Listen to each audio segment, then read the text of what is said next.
स्वागत है आप सबका आपके अपने YouTube channel be good classes में। सभी स्टूडेंट इस क्लास को जरूर देखना। शुरुआत से करेंगे अपन क्लास को, बहुत ही महत्वपूर्ण ये क्लास रहने वाली है। अपने मित्रों तक इस क्लास को जरूर शेयर कर देना ताकि वह भी इस क्लास के बारे में जान सके और इस क्लास को अटेंड कर सके। शुरुआत करेंगे अपना जो अध्याय पहला रहेगा। देखिए फिर मैं बता दूं, ITI के स्टूडेंट हो या कंपटीशन की तैयारी करने में लग रहे हो तो उन सभी के लिए ये क्लास है, ठीक है। और ये YouTube पर मिलेगी आपको, फ्री क्लास रहेगी, ठीक है। पूरा हम इसमें आपको इलेक्ट्रिशियन थ्योरी पढ़ाने वाले हैं, ठीक है।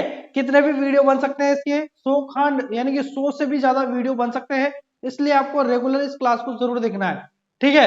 देखिए अध्याय 1 है। अभी ये क्लास फर्स्ट ईयर, अगर इलेक्ट्रिशियन जो बच्चे पूछते हैं कि ये फर्स्ट ईयर अगर ITI में है, हम फर्स्ट ईयर वालों के लिए है, सेकेंड ईयर वालों के लिए, तो ये है ना, अभी हम शुरुआत फर्स्ट ईयर से करेंगे, उसके बाद में फिर सेकेंड ईयर में जाएंगे। तो अभी फर्स्ट ईयर वाले स्टूडेंट इसको जरूर देख सकते हैं। देखिए क्लास है जिसमें पहला चैप्टर है अध्याय व्यावसायिक सुरक्षा एवं स्वास्थ्य। व्यावसायिक सुरक्षा एवं स्वास्थ्य इसके बारे में पढ़ेंगे, लेकिन उसके पहले अपन ट्रेड परिचय पर आते हैं। ट्रेड जो आपने ली है या ले रखी है इलेक्ट्रिशियन, उसके बारे में चर्चा करेंगे। उससे पहले मैं आपको सबसे पहली बात तो ये बता दूं कि इसमें कुछ चीजें होती है, जैसे कि NCVT होता है, DGT होता है और ITI का नाम होता है। देखिए NCVT आपने सुना ही होगा। NCVT होता क्या है? NCVT जो है ना, ये इसकी जो ये जो अपना NCVT है ना, ये कहां पर है? तो ये नई दिल्ली यानी कि दिल्ली के अंदर है, ठीक है। यहाँ पर क्या होता है कि जितनी भी ITI है ना, वो किसके आधार पर चलती है? तो ये सभी NCVT के आधार पर चलती है। आपकी जो मार्कशीट मिलती है आपको, वो किसके आधार पर मिलती है? तो NCVT के आधार पर। जो ITI को मान्यता देता है वह कौन देता है? NCVT देता है। इसका नाम है national council for vocational training, यानी कि हिंदी में कहे तो राष्ट्रीय व्यावसायिक प्रशिक्षण परिषद है ना। ये परिषद है जो कि राष्ट्रीय यानी कि पूरे इंडिया यानी पूरे भारत में इसी के आधार पर ITI चलती है ना। जितने भी ITI है वो इसी के कहने पर चलती है, मतलब कि यही कुछ भी अगर आदेश निकालेगा तो यही निकालेगी, ठीक है। अब देखिए इसमें एक ये होता है निदेशालय, जो कि कौन सा होता है? DGT निदेशालय होता है।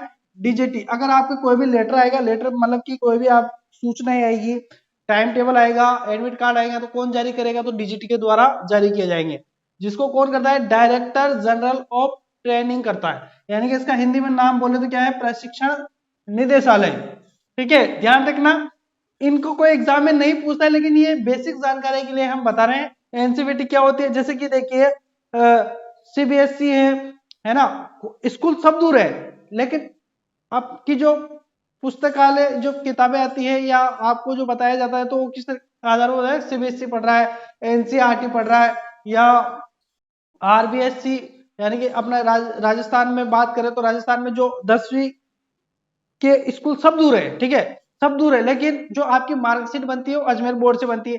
तो उसी तरीके से ये होता है इसमें भी ITI में। तो ITI में जो मार्कशीट बनती है वो NCVT के थ्रू बनती है, ठीक है। यह यूनिवर्सिटी का नाम भी बोल सकते हैं इसको अपन, कोई दिक्कत यहाँ पर नहीं है, ठीक है। DGT का मैंने बता दिया, इसके अंदर एक निदेशालय होता है जिसको बोलते हैं डायरेक्टर जनरल ऑफ ट्रेनिंग। इसके द्वारा सारी जो भी टाइम टेबल है वो सारे इसके थ्रू आपको मिलते हैं, ठीक है। अब देखिए ITI सभी जानते हैं। ITI अगर नहीं जानते तो फिर बता देते हैं। ITI का पूरा नाम क्या है? इंडस्ट्रियल ट्रेनिंग इंस्टीट्यूट है। क्या है? Industrial training institute. 2-3 बार बोलोगे याद हो जाएगा, है ना। याद नहीं है ना तो याद कर लेना, कोई भी पूछ ले तो इंसल्ट हो जाती है ना, तो इनको याद कर लेना। बहुत ही सिंपल सी है, इंडस्ट्रियल ट्रेनिंग इंस्टीट्यूट, ठीक है। हमें याद होगी तो आपको भी याद हो जाएगी, नॉर्मल सी चीज है। बहुत सारे बच्चे देखिए, ये इसलिए मैं इस पर जोर दे रहा हूँ क्योंकि बहुत सारे ITI कंप्लीट कर लेते हैं, ठीक है, फिर भी उनको ITI का पूरा नाम याद नहीं होता, ठीक है।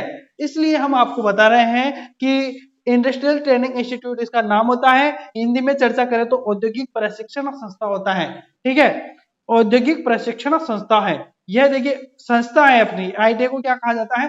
संस्था कहा जाता है, ठीक है। आगे देखना इलेक्ट्रिक। अब देखिए अपन जो थ्योरी पढ़ेंगे वो कौन सी ट्रेड की पढ़ेंगे? इलेक्ट्रिशियन ट्रेड की पढ़ेंगे। ट्रेडें बहुत सारी होती है, फिटर होती है, इलेक्ट्रॉनिक्स होती है, मैकेनिकल, कोपा, सारी वगैरह वगैरह बहुत सारी होती है, लेकिन अपन जो फोकस करेंगे इलेक्ट्रिशियन। मैंने ऐसा देखा है कि बच्चे ITI को पूरा कंप्लीट कर लेते हैं, क्या ITI को पूरा कंप्लीट कर लेते हैं, लेकिन क्या, लेकिन वो क्या है कि इलेक्ट्रिशियन का पूरा मीनिंग भी नहीं जानते। अगर उनसे पूछ लिया जाए, ऐसे बच्चे होंगे अभी अपन जो वीडियो देख रहे होंगे ना, होंगे उनमें से जो पूरी स्पेलिंग भी नहीं जानते हैं। तो याद रख लेना ELECTRICIAN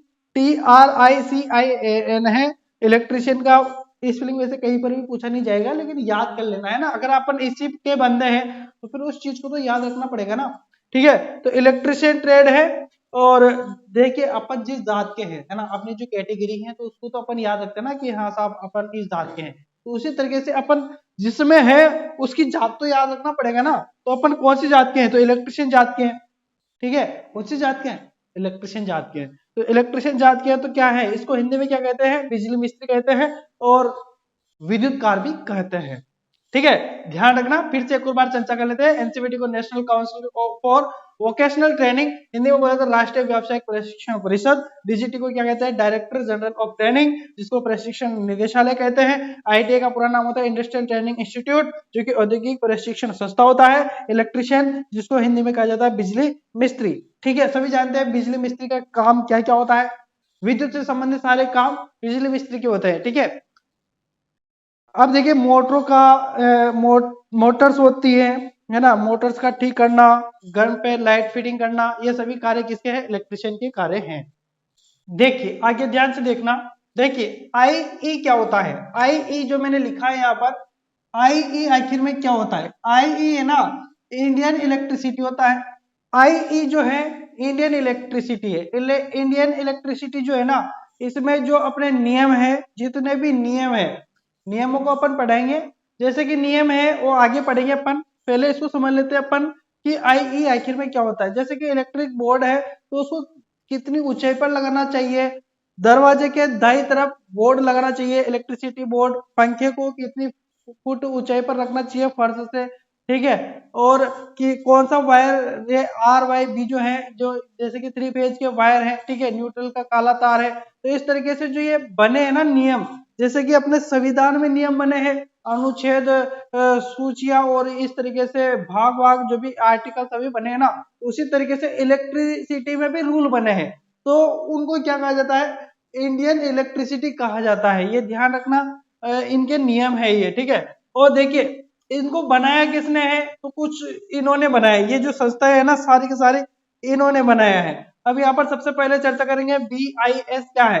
BIS जो है ना वह है ब्यूरो ऑफ इंडियन स्टैंडर्ड है, ठीक है। ये याद रखना, ये बहुत ही मोस्ट इंपॉर्टेंट है, ये जो है ना मोस्ट इंपॉर्टेंट है, क्योंकि ये आईटी वालों से भी पूछा जाता है और कंपटीशन एग्जाम में भी पूछा जाता है। ये फुल फॉर्म है ना, इसमें तो आप स्टार लगा लेना, और जिसको भी याद नहीं है ना वो इसको जरूर याद कर लेना। अगर आप कंपटीशन की तैयारी भी कर रहे हैं तो आपके लिए बहुत ही महत्वपूर्ण है। BIS का पूरा नाम ब्यूरो ऑफ इंडियन स्टैंडर्ड होता है, ये आप ध्यान रखना। देखिए BIS का एक और नाम है जो कि है ब्रिटिश स्टैंडर्ड संस्था होता है, ठीक है। इसको आप ऐसे भी पहचान सकते हो, अगर आपको ऐसी पहचान दी है BS कोष्टक के अंदर S, ठीक है। तो BIS का ब्रिटिश स्टैंडर्ड संस्था भी होता है, ये भी आप ध्यान रखना, ठीक है। वैसे दोनों साथ में कोष्टक में कभी भी नहीं देगा उन्हें, है ना, नहीं देगा, लेकिन आप इसको जरूर याद रखना, ये आपके लिए फायदेमंद है। ये तो आप बेसिक नॉलेज के लिए रख सकते हैं। अब देखिए एक चीज ये महत्वपूर्ण है, ISI का पूरा नाम इंडियन स्टैंडर्ड इंस्टीट्यूट। देखिए आप मार्केट से कोई भी चीज लाते हैं और आप उस पर विश्वास कैसे कर सकते हैं कि यह चीज अच्छी है या खराब है, ठीक है। तो कोई भी जैसे कि पंखा लेके आए, टीवी लेकर आए, कूलर लेकर आए, कुछ भी लेकर आते हैं ना अपन, तो उसका अपन को ऐसे पता चलता है कि अगर ISI लिखा हुआ है, उसके ऊपर मार्का है ISI का, तो अपन को पता चलेगा कि यह एक ISI संस्था है, उसके मान्यता के थ्रू, ये जो कंपनी के थ्रू है ना ये चीज सही है ना। तो जिस चीज पर ISI मार्का लगा हुआ है वही चीज है ना अच्छी तरीके से सही माल है ना। ऐसा नहीं है कि डुप्लीकेट दे दिया अपन को, ऐसा नहीं होगा।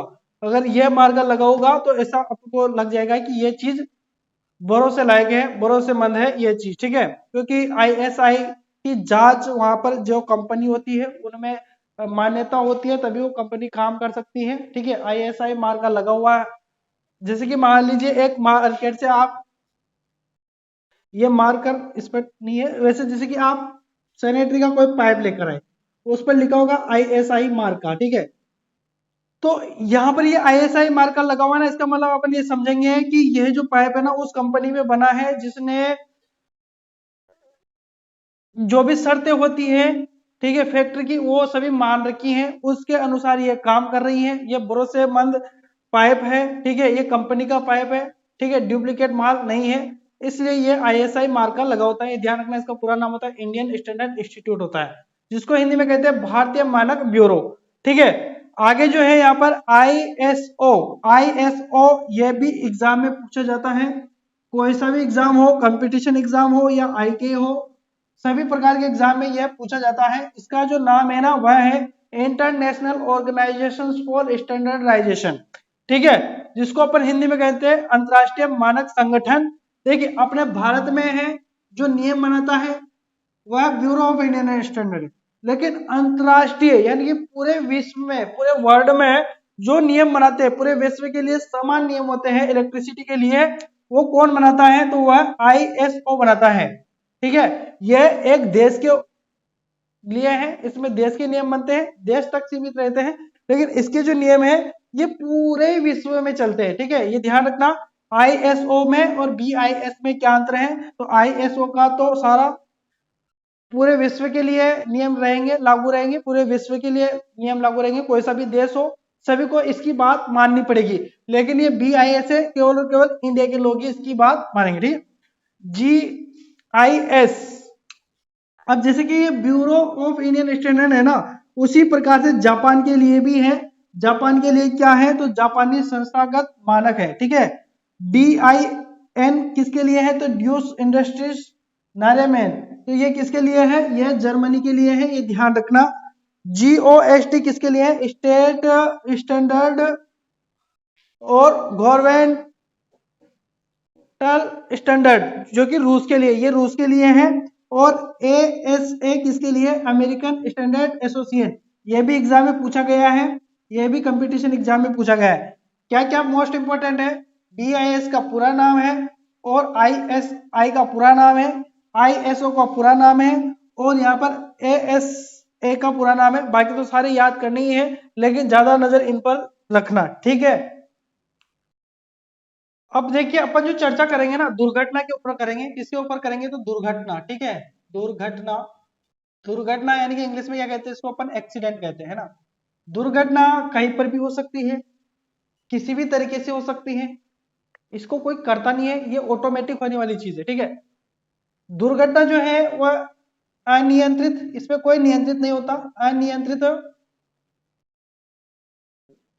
और अनियोजित होती है, इसमें कोई योजना नहीं बनाई जाती है ना।